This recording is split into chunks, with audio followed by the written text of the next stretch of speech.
So Rontec is a privately owned company. It's owned by our chairman, Gerald Ronson, and he's been in the petrol station industry for 50 years. And as at today, we have 250 petrol stations across the United Kingdom. So in August 2016, Rontec bought out 40 sites from the co-op, petrol stations across the country, and we started a major refit programme. And this in Peterborough is one of our largest stores, and we actually transferred it from our shop and drive format to what you see here today, a Morrisons format. In terms of this particular site, the equipment was pretty old, hadn't been looked after by the co-op, and we felt that it required a complete refit, which meant that we removed all of the old chillers, all of the old fridges, freezers, and installed brand new equipment, the Mafral fridges and freezers with Acme. So the relationship with Acme goes back to 2011, when we purchased Total, and we decided to do a major refit of all of those sites. And Acme at that time provided us with our chillers and our freezers front of house, and that was how the relationship started. It moved on about 3 years ago when we decided to enter into a maintenance agreement. So all of our sites across the entire country are now maintained by Acme. In terms of what we do with Acme, they provide us with fridges, freezers, air conditioning units, walk-in fridges and freezers as well.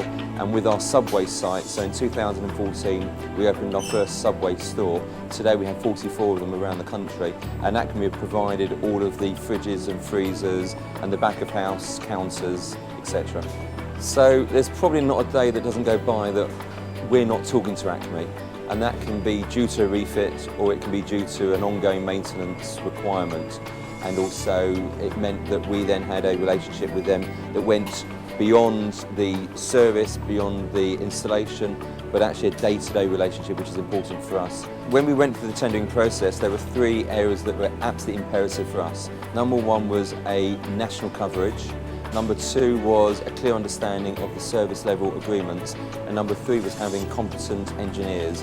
And Acme were able to tick the boxes of each of those. Service level agreements for us are imperative. First of all, with our Subway servicing, it meant that we can't have equipment down for too long. If the chillers aren't working, if the freezers aren't working, we don't have food, we can't sell it. And the requirements that Acme were prepared to provide for us meant that we could actually deal with that in the best possible way. So there are 3 levels of interaction with Acme. There's at the senior management level with Chris Allen as Managing Director, who is always there to answer the phone and be prepared to help and support as required. And then you have the refit programme, and then you have the maintenance programme. So I would say that that interaction, that relationship is at a very high level. Yes, I would say that we're very happy with the service that Acme provides. We put them under a lot of pressure. We have a very high level of expectations with our suppliers, and Acme meet those expectations.